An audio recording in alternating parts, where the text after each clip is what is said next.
Welcome to The PA is In, the show created by PAs for PAs, where codependency with your supervising physician is a thing of the past, optimal team practice is the future, and physician associate has taken the place of physician assistant as the professional title of choice.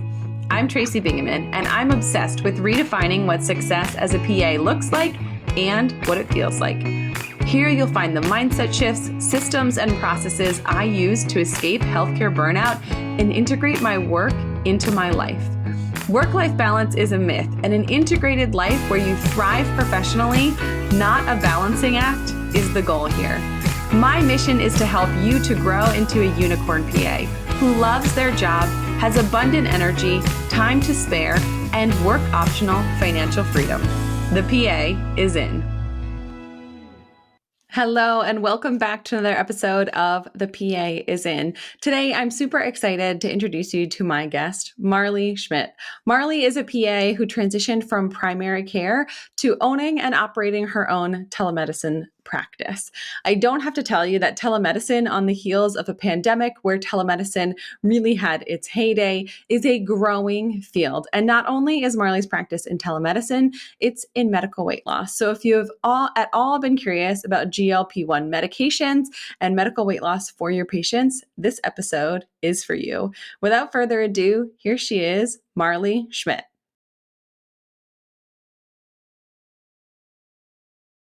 Marlie, welcome to the show. Thank you so much for being here. Thank you so much for having me.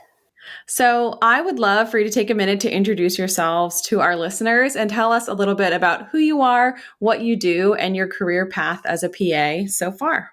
All right. So I am Marlie. I graduated from Toro University, California in 2010. I moved back to my home state of Connecticut and I got my first job as a PA in the medical ICU. I spent about 6 months there and found that all of my patients were on vents. And as soon as they were extubated, they were off to the step-down unit, and I didn't get to utilize any of my strengths, which is, interacting with my patients. So I developed, relationships with their family members, but never my actual patient. So I decided that was not for me, and I moved on to the ER, where I thrived. I loved the ER. I met a lot of great people there. I loved my experience. But after about 5 years, I decided it was time to start my family. And with the way the schedule is in the ER, and since I was starting a family on my own without a partner using sperm donor, I knew I needed more stability in my schedule. So I moved over to a 9 to 5 Monday through Friday type of schedule at an FQHC as a primary care provider there. I didn't love being primary care. I loved my relationship with my patients, but all of the paperwork and, just constantly being needed there was draining. So when I was offered an acute care position at the same company without my own patient panel, I jumped at the opportunity. It was kind of like the schedule I wanted and the job I wanted. And I stayed in that position for 6 years. And that is where I was working when I had all 3 of my kids. And over the past couple of years, obviously having kids, the demands of my personal life started to creep up. And we're interfering in some ways with the job. I mean, it just happens, right? And I kept asking for some flexibility in my schedule at work, shorter hours, not having to work for one evening a week, which is required of all the providers there. And I can get into more of the details of how they were inflexible. But ultimately, I ended up deciding to leave there and open my own medical weight loss medicine, telemedicine business, working from home for myself. So that brings me to current. Awesome. I love that you're willing to share the fact that you did some of these changes intentionally, saying, hey, I know kids are on the horizon. This is what I'm going to do to sort of prep my career for my family. I don't think we're talking about that enough as a profession. I think we talk about work-life balance, we talk about flexibility, we talk about options for once you get out and you're working, but there's a big gap between saying like, there are options and then understanding how to leverage those options and how to find a place that really values you. I've had a very similar experience where I felt like I was a great asset to a team. And when I sort of realized that what they were doing for others wasn't working for me, I raised my hand and said, hey, what if we did this? What if we flexed this? What if we adjusted this schedule, to still fit the needs of the practice? I'm not saying I'm totally ignoring everyone else's needs. This is how we could do it with new onboarding and hires, filling in these gaps. And it was just no, no, no. And when I resigned from that position, their jaw hit the floor. And I thought, how are they surprised at this? I've been asking for, and I wouldn't even say accommodations, but I was asking for changes that would work for me. And they were just like, that doesn't work for us. And then I was like, well, I guess I don't work for you. And then they were like, wait, what? And I was shocked that they didn't see it coming in the way that I thought. When you say no to someone who's asking for flexibility 72 times, don't be surprised when they say, I'm going to go find it or make it or create it somewhere else. Yeah, that was kind of my experience too.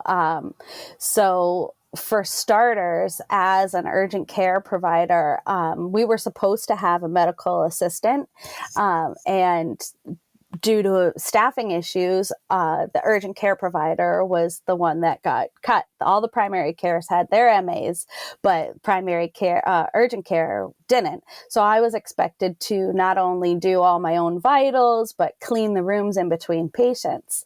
And when I was pregnant with my last child, COVID and the flu and everything are all present and, a concern. In my last trimester, I talked to my OB about it, and they said, can you work remotely? And I was like, well, we worked 100% remote for the whole, COVID pandemic, the first year of the COVID pandemic. So I know it's possible. And still at that point, about half of our visits were telemedicine. So I gave my work the letter and they said, sorry, we're unable to accommodate your request. You'll have to work in person. And we feel like we're doing everything that we can or that we need to protect you. And I was like, well, it's not really me that I'm worried about. It's my baby, the fetus that's growing inside of me. I don't want to have COVID when they're born and then give it to them, And they said, oh, sorry, you can take an unpaid leave if you want. And I was like, no, thank you. So I stuck it out. But then when I came back from my maternity leave, I asked for a 32-hour schedule, and they were happy to grant that. Yes, sure, 32-hour schedule. And I was like, so I want to leave at 3 every day so that I can get my kids off the bus. And they were like, oh, no, you can do a 32-hour schedule, but you just have to pick one day a week off. And it has to be Tuesday or Wednesday, and you still have to work until 7 on Thursdays. And I was like, okay, I can be flexible about some of those things, like, how about we take away the Thursday evening and I just work, and it was no, no, no. And then I got a call from one of our HR department. What can we do to keep you? And I was like, well, I've told you what you could do to keep me. You can move me to the office that's closer. You can shorten my hours to leave at 3. You can get rid of Thursday evenings. And they said, no. And I was like, well, then you have my notice. Yeah. Yeah. See my last 5 requests of what I asked for all of this time. Those are the things that I would need in order to be true to keep me. Yeah. But it was actually, I don't want to say kismet, but like I had been looking at things that I could do as a side hustle. Another PA had done a how to do medical weight loss as a side hustle. It's like a couple hours, a webinar type of thing. and it had gotten my wheels turning, and I was like, oh, this looks like really interesting. Meanwhile, my sister had been on Wegovy and couldn't get insurance coverage for it. It was going to be $1,200 out of pocket for her. So I think that may be why I did the webinar in the first place, because there was like a personal connection. And then, I'm looking into all of this, and I was like, oh, this is really doable. But everything that you'd have to do it as a side hustle, is all the same stuff that you'd have to do it all full time. You need malpractice, you need a supervising physician, you need an EMR, you need, accounts with the pharmacies, and all of those things, whether you're doing it as a side hustle or full time, they're the same. So I was like, okay, I guess I'm jumping in with both feet, and off I went. There was a blessing there with my FQHC job. They require a 6-month notice. So I had 6 months to get my practice up and running and start taking patients. I started taking patients in my evenings, and got a small patient panel, but a base before I was like completely on my own. But that's how it got started. Awesome. And it sounds like it's going well. So tell us about the practice, what you do, the patients that you serve, and how you help them to live healthier lives. Yeah, so I use compounding pharmacy to source my medications. And there is some controversy with compounding pharmacies. So, I do my due diligence to make sure that they're all up on, their compounding why can't I think of the word, standards. Make sure, I'm not getting shady semaglutide salt from China or anything like that. But my patients are mainly patients whose insurance typically have insurance, but their insurance won't cover these medications. So they want to be on them, but it would be something like $1,000 or more out of pocket each month. So I'm able to get it for them more affordably, but I still follow the same like typical standards, if you will, like the indications for the branded medicine is like BMI of 27 or over with a comorbidity, or a BMI of 30 or over. No comorbidity required to qualify. I'm not doing like vanity prescribing where like, since we're not going through insurance, I technically don't have to, use those standards, but I feel like it's best practice. There is, so that's what I do. It's for people who need the meds and would qualify if their insurance would pay for it. And I have been so happy doing that and helping people in this way. Since I've started, I've seen, the patients that I started with are getting to their goal weights now and doing maintenance. And it's just so rewarding to see them succeed. And I know one thing that a lot of people are worried about is regaining the weight after, or if they stop the medications. So there is our biology. Let me backtrack a little bit. This is why a lot of providers hesitate to prescribe the medication is that they're afraid either of the side effects of the medications, or that patients are going to take the meds and then when they stop, they'll regain it anyway. So why prescribe them? And there's two thoughts that I have here. And one is that obesity is a disease, and disease can relapse.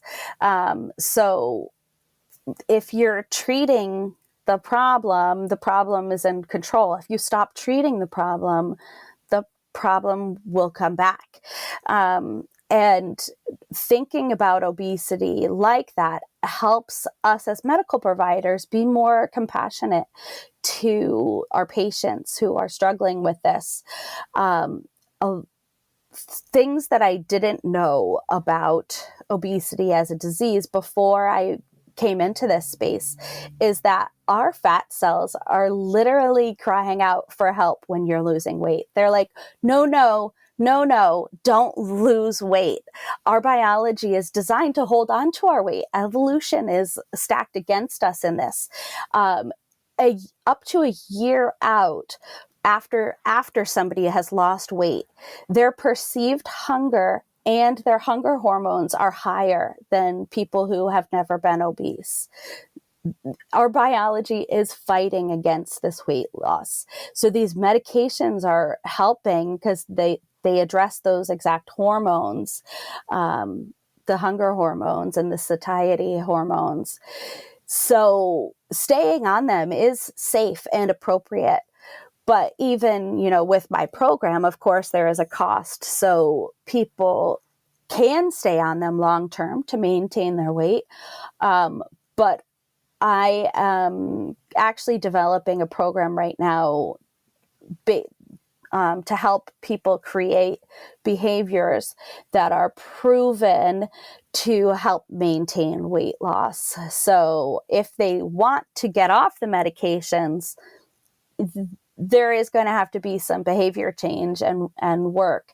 And I do coach a bit on, diet and exercise and nutritional choices for my patients so that I have a more comprehensive approach. It's not just like, here are your meds, good luck.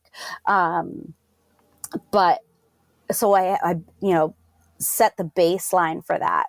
But if you do want to go off the meds, you have to focus, obviously, on those behaviors more. If you only take one sheet of paper to your next negotiation, let it be the PA Pay One Sheet. It's a tool designed to walk you through setting up the ideal outcomes, assessing the situation you are negotiating in, and it even includes a reminder of which negotiation skills you can use. Stop what you are doing. Download the One Sheet, print it out, fill it out, and literally bring it to the table with you when you are negotiating next. It's designed specifically to work in healthcare settings wherever you are. You can use the PA One Sheet to get the best deal, the biggest raise, and to help your confidence walking into your next negotiation. Head to www.tracybingaman.com/one, that's ONE, to download your free copy of the PA Pay One Sheet and start prepping for your next negotiation today. It's linked in the show notes, but in case you missed it, it's at www.tracybingaman.com/ONE. So I would love it if you would break it down. The majority of the people listening to this are providers. So they have some probably general understanding. I feel like these GLP-1 medications have just been trending lately. Everyone's talking about them. Celebrities are posting about them. So it's something that we've heard about. It's something that's been on the news feed. We've seen articles about it. Can you break down the basics of how they work, why they help people lose weight, and also a little bit about sort of how you're coupling that with lifestyle changes? Because I imagine you have to change your lifestyle in addition to taking this medication. Yes. So the GLP-1s work in two main ways. One is slowing the gut down. So physically, you're actually full faster and longer because your gut isn't emptying as quickly. So just like on a physical level, you can't eat as much. You will feel sick if you do. So people will eat smaller meals, and eat less frequently. I encourage my patients to make sure that they are still eating regularly, whether that's a protein shake or, just a small nutritious snack, with a focus on protein. Protein being because you want to keep your lean muscle and lose the fat, but also because protein tends to have more satiety and reduce your hunger longer than, say, a carby snack. So it slows the gut down, but it also works in the brain. And this is where these medications are super interesting to me, and where they're doing a lot of research. But it works in the brain to decrease that food noise, that chatter. I'm sure anybody who's ever been on a diet, or probably every normal person, has found themselves going into the pantry or the fridge and just kind of looking and going, what should I eat? Even though you're not really hungry. But it kind of shuts that off. It's incredible, actually. And I hear that from my patients all the time. I'm not just constantly thinking about the next time I'm going to eat. And the studies are showing that it's also helping people with things like gambling and alcohol. And that's what I find so fascinating about it, that it's working in that like reward center of the brain, or, I don't know. We'll see where these meds go with that kind of thing, but it's pretty fascinating. Yeah, that's interesting to think about. Like, I can remember in PA school, my professor saying people in casinos who are on the smoking side of the casino eat more, drink more, gamble more than people who are on the non-smoking side. And I just remember her saying, so it's not by accident, right? Something is happening in that person's brain, some sort of chemistry, some sort of feedback loop that is leading them to be more vulnerable to addictive substances, addictive activities. And, I think overeating is one of those things that's happening. And it's not always conscious, right? You can't always identify that conscious stream of thought. Yes, exactly. So I'm always happy when people are like, oh yeah, I'm not hungry, in the most pleasant way. That's like one of the feedbacks that I get from my patients. And it's just like, yeah, because diets are restrictive, you're miserable, and these medications are kind of taking that pain out of the restrictive dieting, because that's what it boils down to, is calorie restriction. But you're easing your body's biology to fight that weight loss. Yeah. So I would love it if you'd share with us, what are some common side effects? You touched on this a little bit earlier, but can you just identify who are the ideal sort of approved best practices candidates, and what are some contraindications to prescribing these medications? Yeah. So common side effects are nausea, headaches, fatigue, heartburn. Mostly people don't experience all of those common side effects, but they usually do experience a couple. And it's not constant. It's usually the most common thing I hear is that somebody has nausea the day after their injection. So it's a weekly injection. So they'll be nauseous that second day. And then headaches and things, fatigue, those tend to happen more when people are not drinking enough water. Water can help a little bit with the nausea as well. And constipation. So constipation and heartburn are a direct result of the slowing of the gut. The stomach is full longer, so your reflux may be worse if you have baseline reflux. And then the constipation, your bowels aren't moving as quickly. So if you tend to get constipation, that may happen. So water helps with a lot of those side effects. So I encourage people to drink a lot of water while on these medications. Some of the less common and more serious side effects are like gallstones, gallbladder attacks, pancreatitis, and kidney problems, like acute kidney failure. And those tend to be as well as a result of dehydration, and sometimes with people losing too much weight too fast. So it's important for me as a provider to keep tabs on my patients. I tell them they can email me or call me anytime. If it's late at night, I might not get back to them right away, but I am quite available for my patients. You don't have to be that, but because it is my business, not only am I like a medical provider, but I'm also like protecting my business by being so readily available for them. But I like to check in with them at least monthly on a scheduled basis.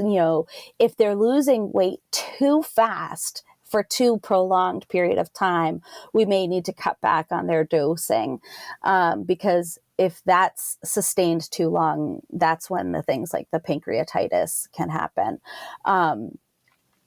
And let's see, what else you asked about the ideal candidates. So Contraindications. So yes. Yeah.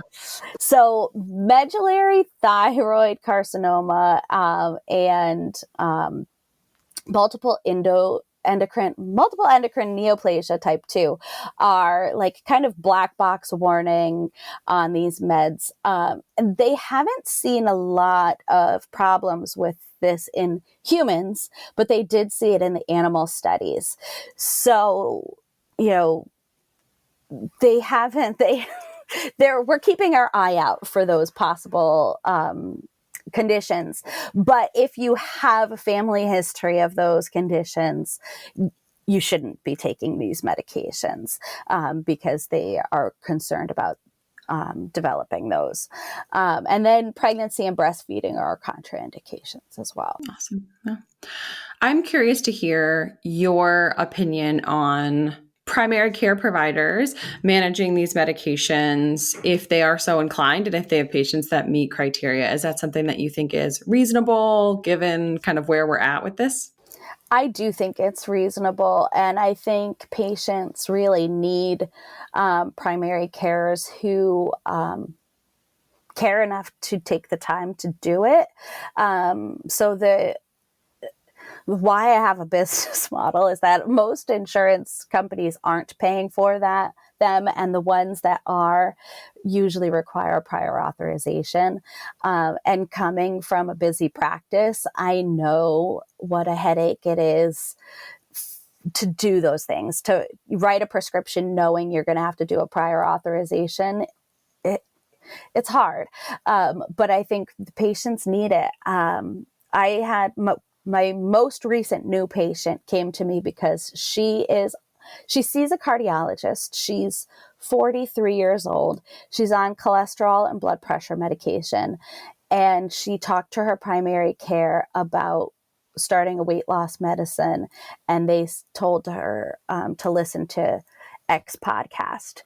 And she's like, okay, I mean, I've been struggling with my weight my entire life. Like, yes, a podcast may help a bit, but I kind of know what to do as far as diet and exercise go.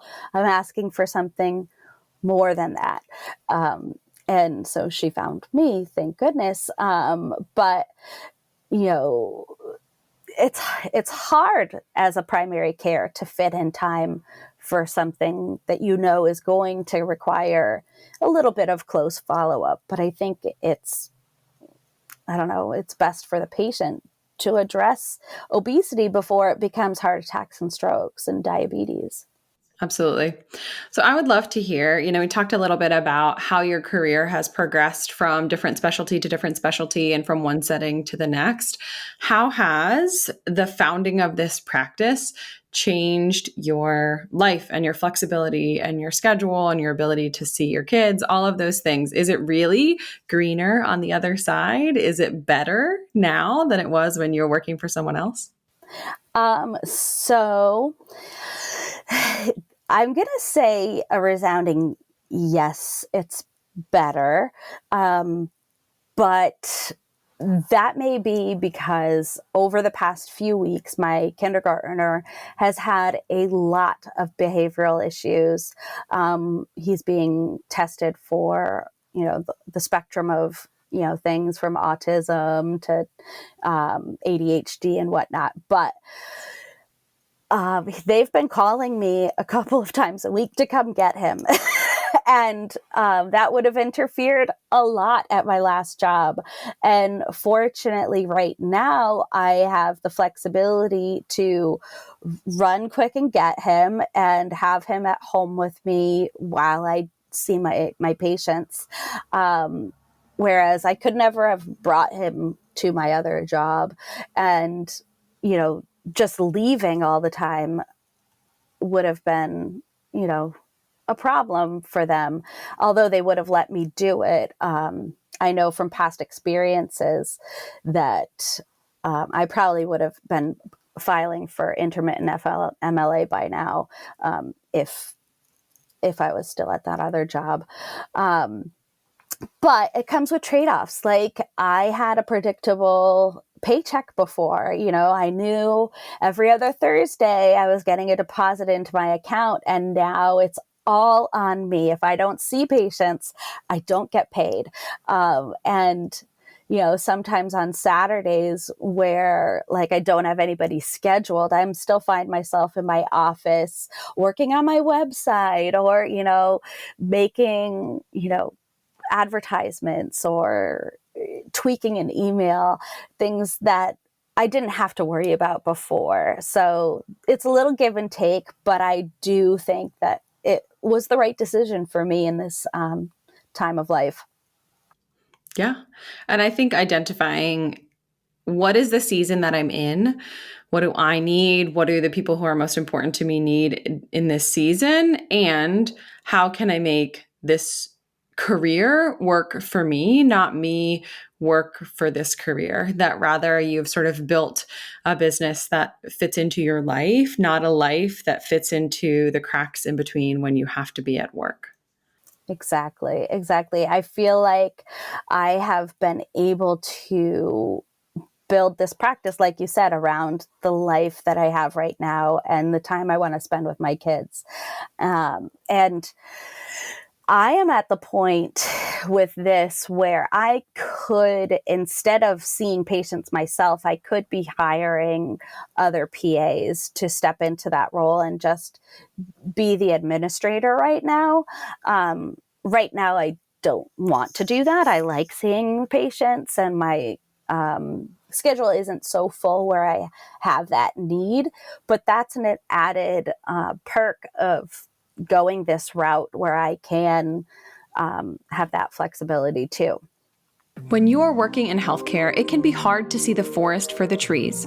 Are you burned out, or is this a normal reaction to the stress that you experience on a regular basis? Is this a problem or just a rough patch? The Burnout Risk Assessment is designed to help you determine your risk of burnout, identify your strengths, and help you to build boundaries. Click the link in the show notes or head to tracybingaman.com/burnout-quiz. Spend less than a minute of your busy day stratifying your own risk of burning out in a field where burnout is incredibly prevalent. You'll get your results and a list of resources and podcast episodes that can help you at any risk level for burnout. Find the link in the show notes. Yeah, I love to be able to use this platform to shine a light on people who are doing a PA career in a non-traditional way, because I think sometimes we have these ideas in our mind, like, could I do that? But if we don't see it modeled, if we don't see someone saying like, hey, I did it, this is what I did, this is how I, got into this, and this is what my life looks like now. Those are the things that when we hear a story like that, then we can start to imagine, what would my life look like? What would my life feel like if I was running a practice from home, or if I was building a business, or if I had that flexibility working in telemedicine? I think it's just such an important thing to highlight. These are the lesser known avenues, and just because it's the road less traveled doesn't necessarily mean it's not for you. You just might not have thought of it yet, or you might not have realized that it's possible yet. Exactly. I chose becoming a PA because of the flexibility. I knew that family even though I was years away from having one, was going to be hugely important to me. It's just like who I am. And I knew that being a physician doesn't allow for that flexibility as much. Like if you're a board certified emergency medicine physician, you are an emergency medicine physician for your career, unless you go back to residency.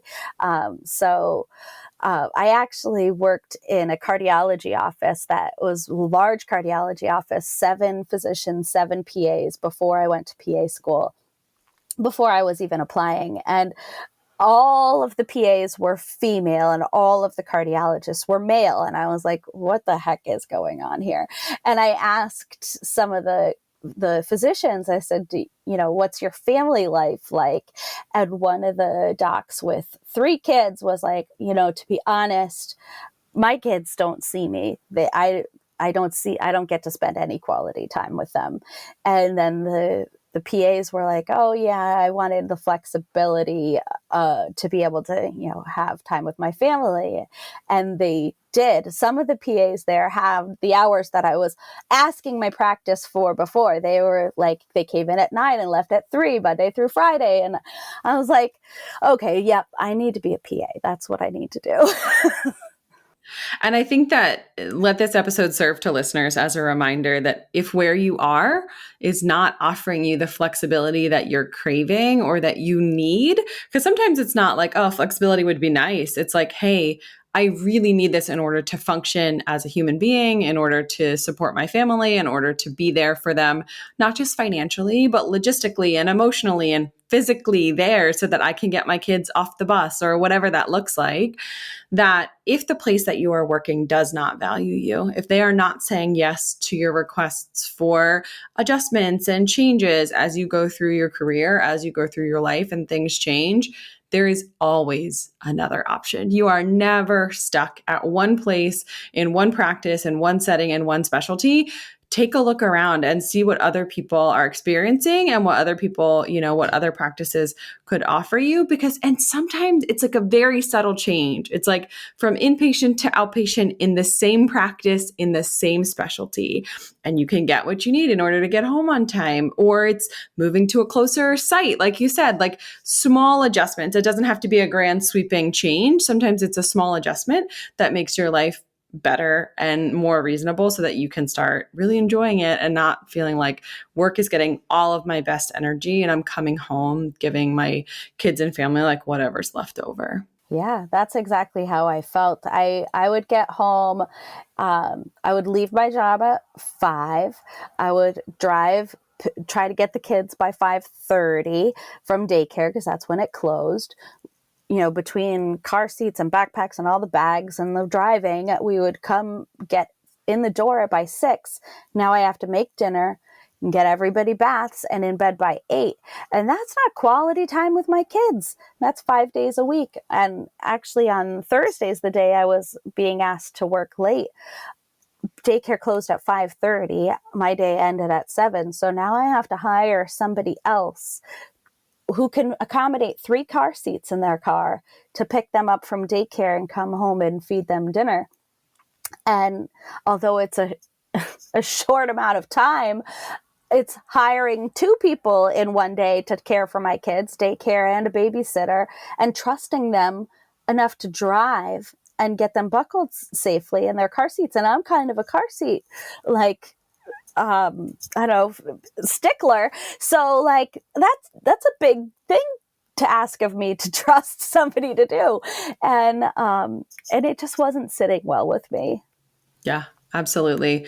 I see this on my social media feeds periodically, and every time I see it, I think I'm really glad I've made some of the changes that I've made in my life.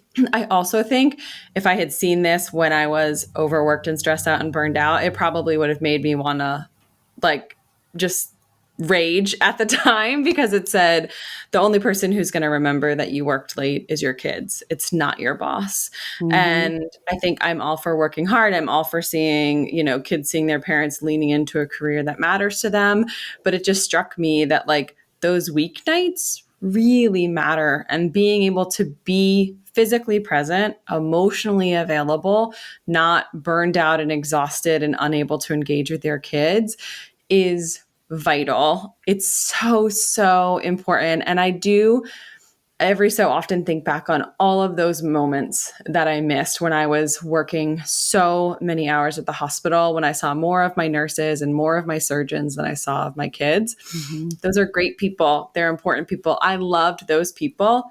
Don't tell them this. Not nearly as much as I love my kids, right? Like in 30 years, those surgeons are not going to be like, you know who I love? That PA that was here for 4 years in 2020. Like, no, my kids are going to be the ones that are really like, we have these memories. We have these small moments of our mom being there and being present in the kitchen, making dinner, feeding us, loving us, showing up for us in a way that is really just so, so important.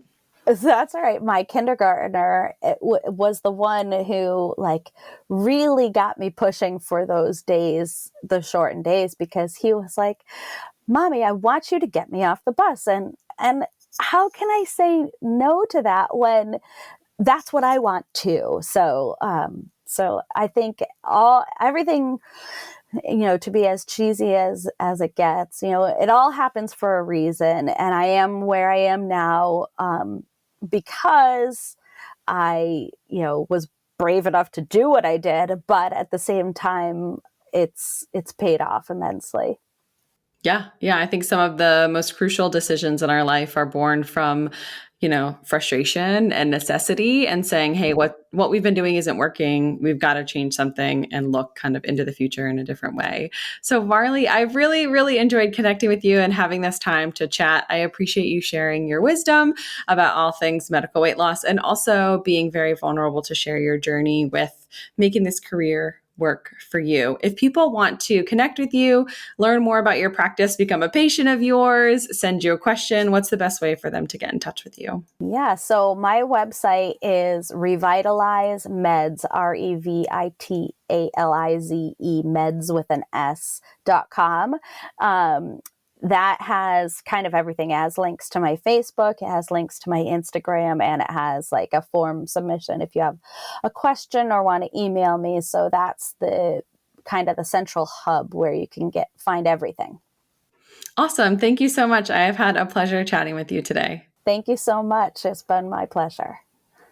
I love any conversation that reminds us that if what we've been doing isn't giving us the results that we want, if our current position isn't offering us the flexibility to show up well for the people who matter most in our life, that there is absolutely another way, that it is not without hard work and dedication and the pain that comes with change, but also that you get to make this career as a PA whatever you want, and that making a change sometimes results in flexibility and time freedom on the other side.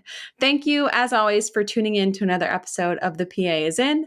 That's all for today. This PA is out. Congratulations, you've just joined an awesome club. By listening to a full episode of The PA is In, you are officially on the Unicorn PA team. Welcome aboard. What most team members do is they subscribe to the podcast because that allows them to automatically get the latest episode of the show. The life of your dreams exists on the other side of taking action.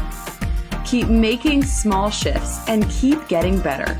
Your life will improve, your career will soar, and you will have the confidence you need to create your own success. I will see you in the next episode. This PA is out.